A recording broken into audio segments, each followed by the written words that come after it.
وقفے کے بعد مہتاب آپ کی خدمت میں حاضر ہے سر. آپ جانے سے پہلے گورننس کے بارے میں جو ہے وہ بات کر رہے تھے.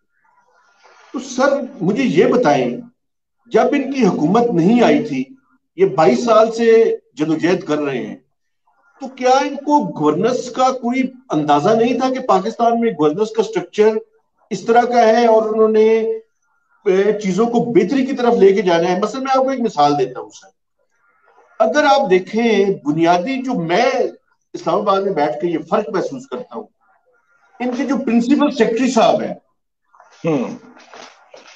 اگر ان کا کمپیرزن فواد اصل فواد سے کریں تو ایسے ہی ہے جیسے زمین اور آسمان کا فرق ہے. انہوں نے 1 سے 2 سال پنجاب میں اسسٹنٹ کمشنر رہے ہیں، وہ باقی ساری زندگی انہوں نے کے پی میں نوکری کی ہے. میں یہ نہیں کہتا کہ جو کے پی میں نوکری کرے اس کو تجربہ نہیں ہوتا، لیکن آپ کا فیڈرل گورنمنٹ کا اور پنجاب اور سندھ کا ایکسپیرینس ہو تو زیادہ ریلیونٹ ہے، کیونکہ یہاں پہ آپ کو پتہ ہے کہ ذرا زیادہ بہتر ہے گورننس کا سٹرکچر. تو کس طرح سے گورننس کا سٹرکچر بہتر ہوگا؟ وہ کون سی چیزیں جو ہے جو انہوں نے نہیں کی؟ اور دوسرا یہ ہے سر، جب باندھ باندھ کی بولیاں بولنے والے مختلف اداکاروں کو جمع کر کے آپ حکومتیں بنائیں گے تو اس کے نتیجے میں تو گورننس ایسی ہی ہوگی پھر جیسی ہے ان کے پاس. دیکھیے یہ آخری کومنٹ جو ہے نا، یہ تو مطلب کہ ایک کنکلوڈنگ ہے، لیکن ہمیں کنکلوژن دینے سے پہلے ایک بات میں آپ کو بتاتے چلوں. ہمارے جو تھے، اگر آپ کو میں یہ بتاؤں کہ یہ جو آپ نے پرنسپل سیکرٹری صاحب کا نام دیا ہے، اعظم خان صاحب کا نام لے رہا ہوں. جی جی، اعظم خان صاحب ایک جس ضلع میں جس تحصیل کے اندر اے سی لگے ہوئے تھے، اس وقت اسٹوڈنٹ یونین جو تھیں وہ موجود تھیں، اگر آپ کو یاد ہو. ہم بھی ایک چھوٹے سے کالج کے اس وقت سیکرٹری منتخب ہوئے، اور ہمارے جو دوست تھے وہ پتوں کی کالج کے صدر تھے. تو وہ آج ایک اعلیٰ عہدے کے اوپر فائز ہیں، اور وہ آج یہ بتاتے ہیں، جوڈیشری میں اعلیٰ عہدے پہ ہے، وہ آج یہ میرے ساتھ شیئر کر رہے تھے کہ یار ہمیں اب احساس ہوتا ہے کہ یہ کتنا نیگیٹو آدمی تھا. اعظم خان کی بات کریں تو جی وہ مجھے استعمال، وہ یونین کے سیکرٹری صدر، آپ کو پتا ہے وہ اسٹوڈنٹ یونین کا صدر کا ایک مقام ہوتا تھا شہر کے اندر ہے جی. کہتے جی وہ مجھے استعمال کر کے، تو اس وقت کے جو سیاست دان تھے، نکئی ہو گئے، یہ ہو گئے، ان کی بےزتی کروایا کرتے تھے اور اس سے ہیز اٹھاتے تھے. ٹھیک ہے، اور ہم اس بات کے اوپر کہ جناب ایم پی اے جو ہے وہ باہر کھڑا ہوا ہے آ کے، اور اے سی صاحب جو ہے وہ میرے ساتھ اندر بیٹھ کے چائے پی رہے ہیں، ہم اس بات پہ خوش ہوتے تھے. لیکن اب میں سوچتا ہوں کہ یار یہ بہت ہی نیگیٹو آدمی تھا کہ وداؤٹ اینی پریجوڈس. یہ انہوں نے مجھے گزشتہ دنوں ہی، گزشتہ جمعے کے دن ہی ان سے ملاقات تھی، تو انہوں نے بتایا. تو اس بات کے شوقین ہیں کہ وہ سیاست دانوں کو ہیوملیٹ کریں یا اپنے ارد گرد کولیگز کو ہیوملیٹ کریں اور ایک سازش کر کے ان کو وہاں انگیج رکھیں اور اس بات سے مزہ اٹھائیں نا. وہ جو ٹریڈیشنل سمائل ہے ان کی چہرے کی، وہ تبھی آتی ہے جب وہ دو لوگوں کو لڑا لیتے ہیں. تو یہ ایک بندے نے چونکہ جو براہ راست ان کے ساتھ تقریباً 2 سال، 1 ڈیڑھ سال رہا، 1 سال کے لیے ہوتی تھی وہ صدارت، 1 سال تک وہ ان کے متعلق رہا، تو اس نے مجھے کل یہ شیئر کی، تو میرے لیے یہ بڑا انکشاف تھا. دیکھیے یہی افسر تھے، اگر میں آپ کو اصل مدعے کی طرف لے کے آؤں، یہی افسر گزشتہ حکومت کے اندر تھے، یہی ان کی افیلیشن تھی، یہی ان کی کیپیسٹیز تھیں، یہی ان کی کوالیفیکیشن تھیں. اس وقت یہ اچھا پرفارم کر رہے تھے، اور وہی افسر جو ہیں، وہی ان کی کیپیسٹی ہے، وہی کوالٹیز ہیں، وہی کوالیفیکیشن ہے. اب وہ دنیا کی ورسٹ ترین بیوروکریسی ہو گئی ہے. تو ایشو کہاں پہ ہے؟ ایشو شاید ہماری بیوروکریسی میں اتنا نہیں ہے، ایشو ان سے کام لینے والوں میں ہے. اور کام لینے والوں کے اندر، کام لینے والے کو میں خود بھی 2 اداروں کو ہیڈ کر چکا ہوں. کام لینے والا جب تک پازیٹیو سٹیٹ آف مائنڈ کے اندر نہیں ہوگا، جتنے بھی ایڈمنسٹریشن کے مینجمنٹ کے کورسز کیے ہیں پاکستان کے اندر یا باہر، جو ہمارا سپیکر ہوتا تھا اس کا پہلا پوائنٹ ہوتا تھا جی پازیٹیو سٹیٹ آف مائنڈ کے اندر آپ نے رہنا. آپ اگر نیگیٹو ہو جائیں گے تو کام بیڈلی ہرٹ ہوگا. تو کام لینے والا اگر پازیٹیو سٹیٹ آف مائنڈ کے اندر نہیں ہے، درگزر معاف کرنے کی صلاحیت سے مبرہ ہے، تو پھر وہ کام نہیں لے سکتا ان لوگوں سے. دیکھیے مختلف مزاج کے لوگ ہوتے ہیں، مختلف صلاحیتوں کے لوگ ہوتے ہیں، ان کو آپ نے جیل کرنا ہوتا ہے ٹیم ہیڈ کے طور پہ، اور اس سے ایک پروڈکٹیوٹی نکالنی ہے. اگر ان کے کسی ایک کے ساتھ آپ پرسنل گرج میں ملوث ہو جاتے ہیں، اور وہ کہتا ہے کہ سر مجھے OSD بنا دیں, میں اپنے گھر پہ بیٹھ کے یہ 4 سال گزار لوں گا. یا کوئی باہر کا اسکالرشپ پکڑ کے نکل جاتا ہے یہاں سے اپنے بیوی بچوں سمیت. تو اس کا مطلب یہ ہے کہ آپ کو اسے انگیج کرنے کی یا اپنے ساتھ ملانے کی صلاحیت نہیں تھی فار ون ریزن اور دا ادر.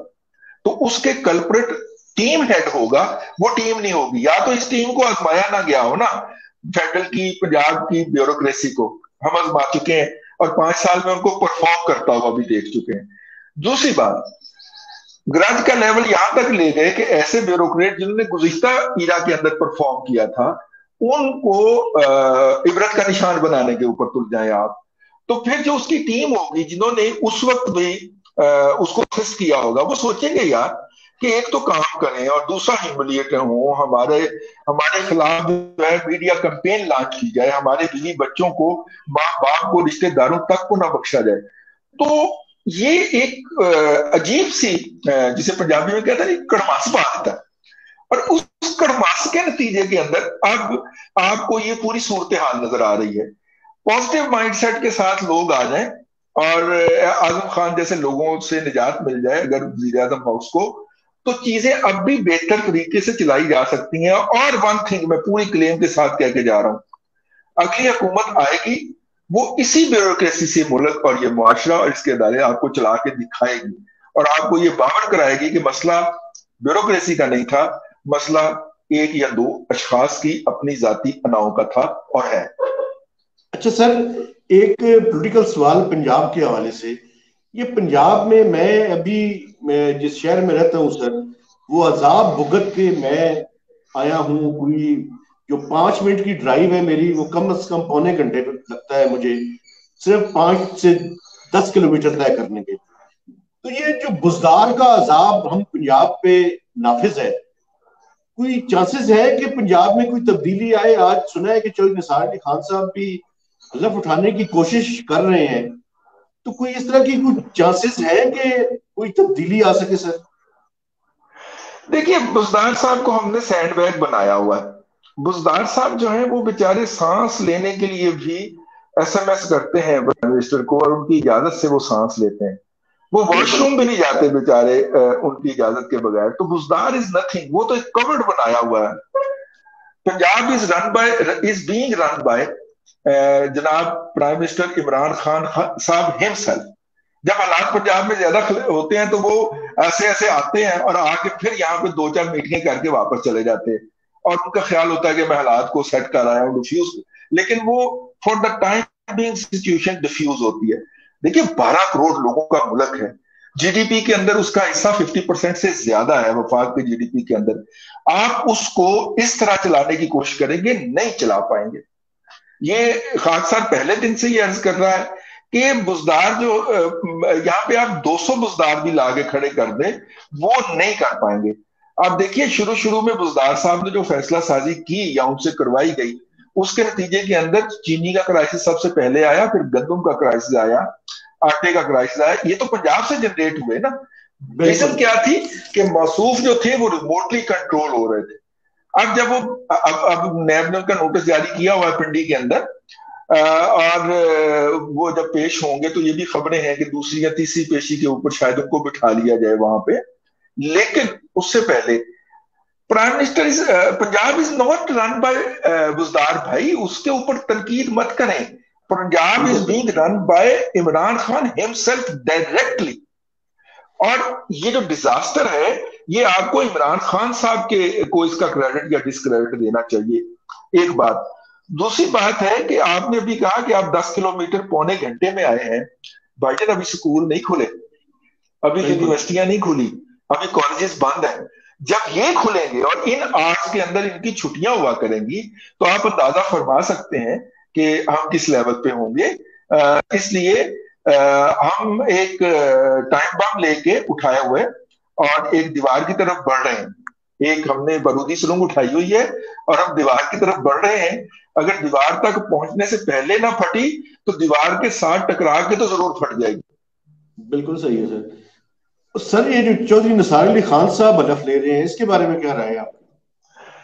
دیکھیے رائے تو اپنی جگہ پہ ہے, لیکن جو انفارمیشن ہے وہ یہ ہے کہ چودھری صاحب یہ حلف اٹھا کے اس کے بعد کہیں گے مجھے کرنٹینا، مجھے کورونا ہو گیا ہے، کوئی لمبے کرنٹائن میں چلے جائیں گے. ٹھیک ہے. ہو سکتا ہے کہ عمرہ شمرہ کھل جائے، فلائٹیں کھل جائیں تو وہ اپنے بادشاہ سیٹ کروانے کے لیے یو کے بھی چلے جائیں، کیونکہ وہ جاتے ہیں 6 مہینے یا 8 مہینے کے بعد وہ اپنی سیٹلمنٹ کروانے جاتے ہیں.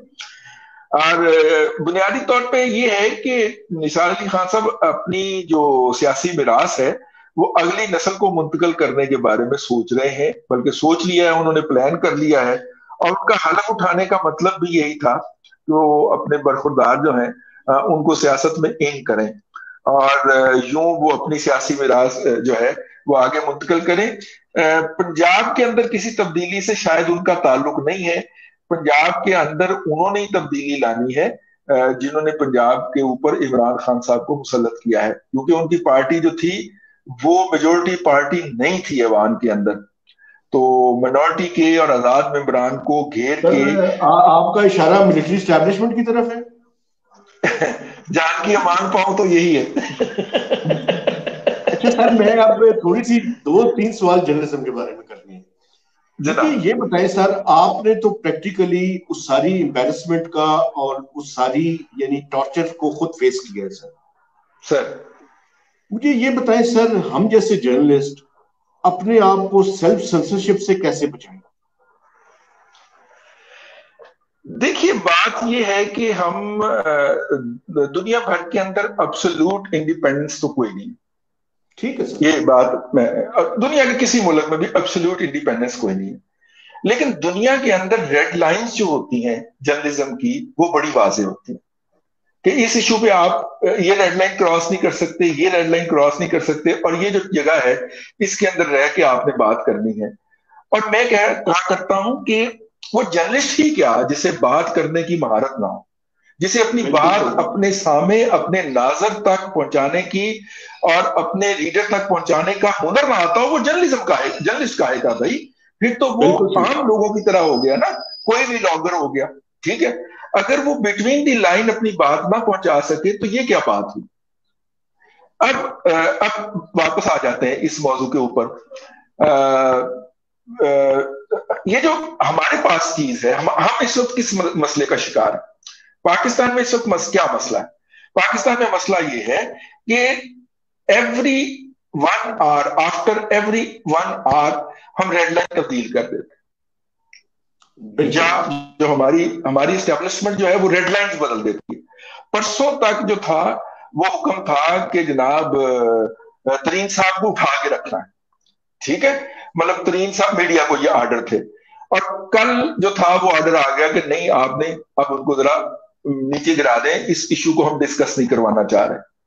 آئی مین اگر کسی جرنلسٹ تک، کسی میرے جیسے بدنصیب تک یہ آرڈر نہیں پہنچا کل، اور اسی نے اسی زیل کے اندر کام اٹھایا ہوا ہے، تو وہ اگلے دن قابل گردن زخمی ٹھہر گیا، اور وہ جو فیورٹ لسٹ ہے اس میں سے نکل گیا، واٹس ایپ میں سے اس کا نام نکال دیا.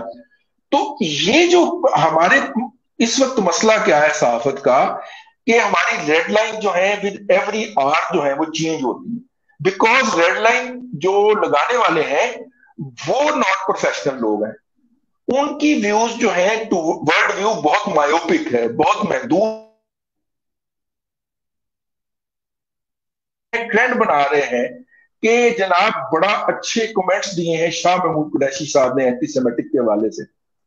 مہتاب صاحب آپ کو اندازہ نہیں ہے، جب ہم اپنا کیس لے کے جائیں گے نا کہ یہ جناب آپ کارٹون نہ بنائیے، یہ خاکے نہ بنائیے، تو وہ یہی والے آرگومنٹ ہمارے منہ کے اوپر ماریں گے. آپ اگر، میں اس معاملے میں نا طیب اردوان کو بڑا آئیڈیلائز کرتا ہوں. اس نے جو بات اپنی قوم کو کہنی ہوتی ہے وہ ٹرکش میں کہتا ہے، وہ اس کی آڈینس اس کے لوگ ہوتے ہیں. اور جو بات جو ہے اس نے دنیا کو کہنی ہوتی ہے وہ اردو میں کہتا ہے، انگریزی میں کہتا ہے، اور انگریزی میں ٹویٹ کرتا ہے. ٹھیک ہے، یہی مثال اگر ہم ایران کے پرائم منسٹر کی لے لیں، انہوں نے جب اپنی قوم سے خطاب کرنا ہوتا ہے تو وہ پرشین میں کرتے ہیں تاکہ یہ ہماری آپس کی کمیونیکیشن ہے. اور لارے جانی صاحب ہوں یا دوسرے جو ان کے فورن منسٹر ہیں، جب انہوں نے دنیا کو مخاطب ہونا ہوتا تو وہ انگریزی میں بات کرتے ہیں اور انگریزی میں کرتے ہیں، ٹویٹ بھی کرتے ہیں، پوسٹ بھی آتی ہے ان کی.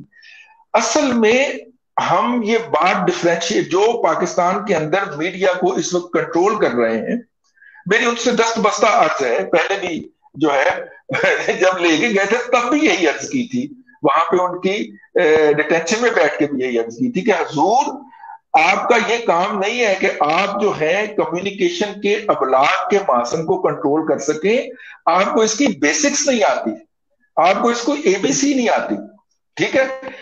اس تحریر کا مطلب جو آپ کو لگ رہا ہے وہ نہیں ہے، یہ بالکل اس تحریر کا مطلب یہ ہے۔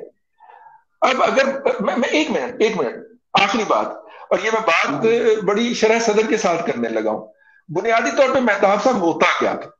آپ خبر دیتے ہیں، آپ کی اگر بائی لائن ہے، اگر تو وہ بائی آور کورسپونڈنٹ ہے تو پھر تھوڑی دیر کے بعد فون آئے گا، بائی لائن ہے تو آپ کو اس کے کسی بینیفیشری کا یا کسی متاثر کا فون ضرور آئے گا، وہ آپ کی صبح آپ کو چاہے آپ کی ضرور کھٹی کرے گا، ٹھیک ہے؟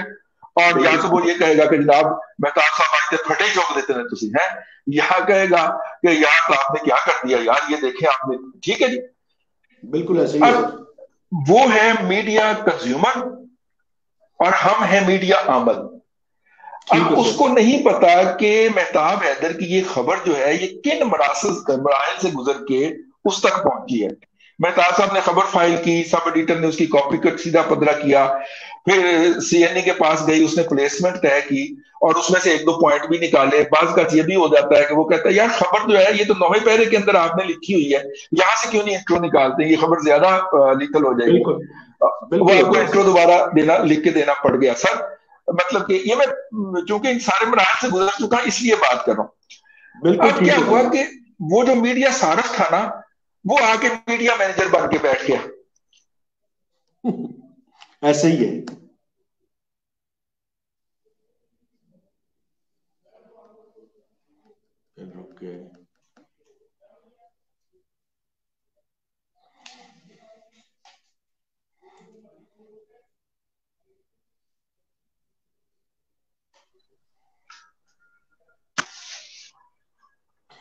سر یہ آپ کہہ رہے تھے کہ جو میڈیا صارف ہے وہ میڈیا مینیجر بن کے بیٹھ گئے۔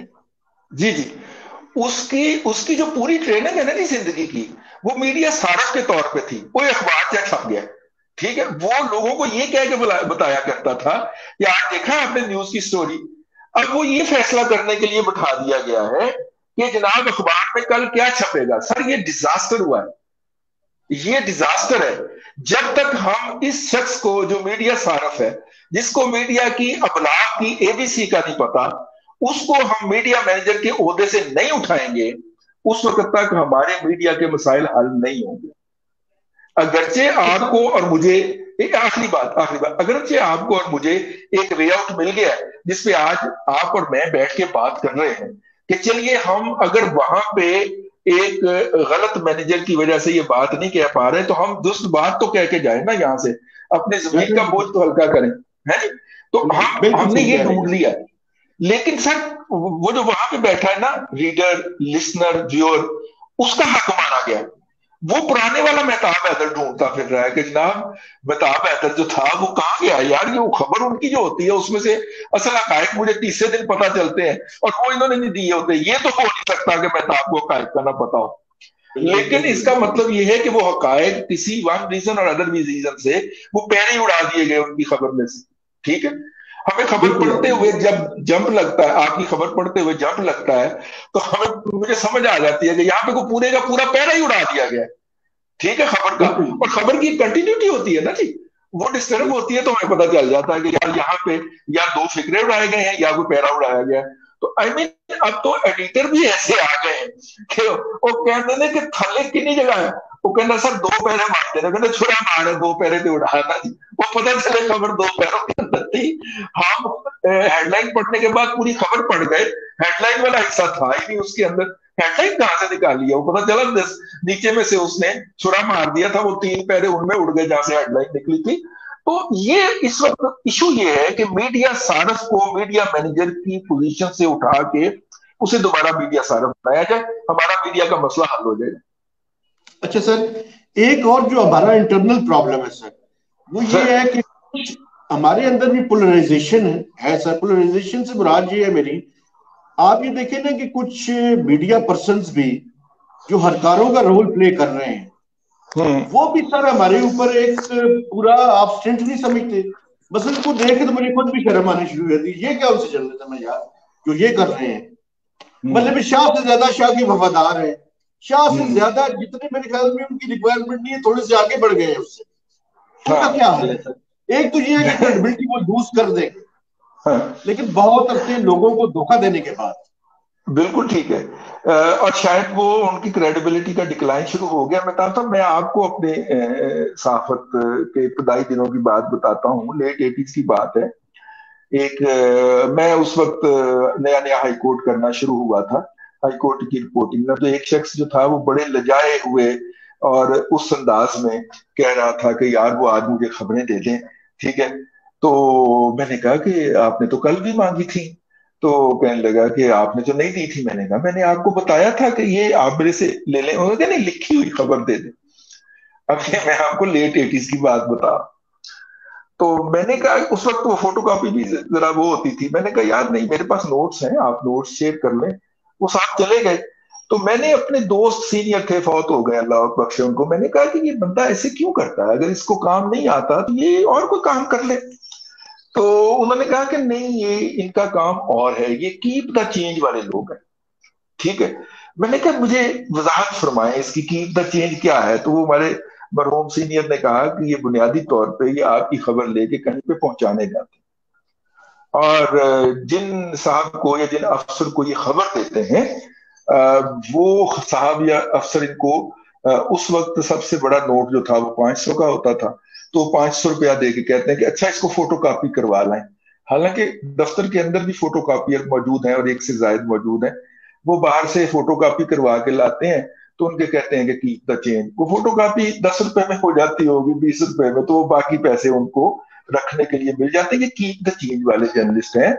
ہوا یہ ہے کہ پہلے یہ اس طرح روب عمل آتے تھے. اگلے دن پھر اس طرح کے لوگ مختلف فائلیں پکڑ کے مختلف لوگوں کو ساتھ لے کے مختلف دفاتر کے اندر نا کام کروانے کے لیے پہنچے ہوتے تھے اور جرنلسٹ بنے ہوتے تھے. وہاں پہ آپ کو اور مجھے خبر بھی نہیں ہوتی تھی. ہم بک گئے ہوتے تھے. وہاں پہ ہم بیچ دیے جاتے تھے ان لوگوں کے ہاتھوں. اس وقت تھا اخبار کا دن اور اخبار کے دنوں کے اندر یہ لوگ جو تھے یہ سامنے نہیں آ پاتے تھے. اب آ گیا ٹی وی. ٹی وی کے اندر جو ہے وہ شکلیں انہوں نے کیپ دی چینج جو ان کو کہتے تھے انہوں نے ان کو لا کے سکرین پہ بٹھا دیا. اچھا مبلغ لیاقت تو اتنی ہی ہے جتنی اس وقت تھی. نہ اس وقت خبر لکھنی آتی تھی نہ اب آتی ہے. نہ اس وقت خبر کا تجزیہ کرنا آتا تھا نہ اب آتا ہے. تو کیا کرتے ہیں پھر کاغذ دیکھ کے پڑھتے ہیں. ٹھیک ہے. لوگوں نے بات کہی سر وہ کاغذ میں لکھا ہوا سامنے پڑا ہوتا ہے. وہ کاغذ دیکھ کے پڑھتے ہیں اور کئی دفعہ کاغذ گم جائے تو ان بیچاروں کی ساری علمیت گم جاتی ہے. تو آپ دیکھیے گا کہ وہ ہر جگہ کے اوپر انہوں نے ایک ہی رٹا لگایا ہوگا. جس طرح ہمارے پرائم منسٹر صاحب نے ایٹمی بجلی گھر کے افتتاح کے موقع پہ بھی گائے کا رٹا جو تھا وہ ان کے منہ پہ چڑھ گیا اور انہوں نے گائے کا رٹا لگا دیا کہ گائے دودھ نہیں دیتی تو اس لیے ہم ترقی نہیں کر پاتے. لیکن یہ جو لوگ ہیں نا یہ وہ کیپ دا چینج والی کمیونٹی ہے جن کو اب ٹی وی نے ایکسپوز کر کے ناظرین کے سامنے بٹھا دیا. اس میں جو دکھ کی بات ہے مہتاب صاحب آپ نے ماشاءاللہ بہت محنت کی ہے. ٹھیک ہے. اور ہم آپ کے ریڈرز میں شامل ہیں. بہت سارے ایسے لوگ جو اکانومی سے دلچسپی رکھتے ہیں مہتاب حیدر ان کی صبح روزانہ ٹیبل کے اوپر موجود ہوتا ہے ان کے ساتھ. ٹھیک ہے. محنت کے بعد آپ ایک لیول پہ پہنچے ہیں کہ آپ چیزوں کو ایک پرسپیکٹو میں دیکھ رہے ہیں. اس کی بجائے جس شخص نے یہ محنت بھی نہیں کی نہ اس کے پاس کوئی لسانی صلاحیت ہے کہ وہ اردو یا انگریزی کے اندر اپنی صلاحیت کا اظہار کر سکے. وہ رومن میں لکھتا ہے بھائی. ٹھیک ہے. اس کے باوجود بھی کچھ نادیدہ اور کچھ دیدہ قوتیں اس شخص کو ایک اتنے بڑے مقام پہ بٹھا دیتے ہیں کہ لوگ اسے صحافی سمجھنا شروع کر دیتے ہیں. اور مہتاب حیدر جو ہے وہ ڈرتا ہے اپنا صحافتی تعارف کروانے سے کہ یار یہ صحافی ہے نا تو پھر میں صحافی نہیں ہے نا. ایسے ہی ہے بالکل. ٹھیک ہے نا جی. ہم تو اس لیول پہ آ گئے ہیں کہ اب ہم لوگوں کو بتاتے ہیں کہ میں تو یونیورسٹی میں پڑھاتا ہوں جی. کیونکہ مطلب کہ ان کے صحافی بننے کے بعد مجھے صحافی کا تعارف کروانا جو ہے وہ مطلب گران گزرتا ہے کہ یار یہ میری پوری زندگی کی جمع پونجی اور کمائی چھین کے لے گئے. میرا جو کہ معاشرے کے اندر ایک باعزت تعارف تھا وہ انہوں نے تباہ و برباد کر دیا ہے. اور عام جو جنرل پرسپشن ہے, آپ میڈیا کنزیومر کی طرف جا کے دیکھیے, وہ کسی بھی فریق سے زیادہ جرنلسٹ کو سب سے زیادہ مجرم سمجھتا ہے جس نے اس تبدیلی کی راہ ہموار کی تھی. اس تبدیلی کی راہ ہموار کی تھی. بس میں یہی مختصراً جلے دل کے پھپھولے ہیں. آج ایک بھائی کا کندھا مل گیا ہے تو میں نے کہا اس کندھے پہ سر رکھ کے رو لے. سر بڑی مہربانی سر, تھینک یو ویری مچ. آپ نے مجھے ٹائم دیا سر, اور اس امید کے ساتھ کہ یہ جو پوسٹ بجٹ ہے اس پہ بھی آپ مجھے ٹائم دیں گے اور مجھے اور میرے دیکھنے والوں کو گائیڈ کریں گے. Sir thank you very much. بہت شکریہ آپ کا, بہت شکریہ انوائٹ کرنے کا. انشاءاللہ آپ ہمیشہ روزانہ میرے ساتھ ہوتے ہیں کیونکہ آپ کی خبر پڑھ کے میں دن کا آغاز کرتا ہوں, تو اس لیے میں آپ کے ساتھ ہونا جو ہے وہ اعزاز کی بات ہوگی. آپ میرے ساتھ روزانہ ہوتے. بہت شکریہ آپ کا مجھے انوائٹ کرنے کا. بہت شکریہ, بڑی مہربانی سر, تھینک یو ویری مچ. سب دیکھنے والوں سے اجازت, خدا حافظ.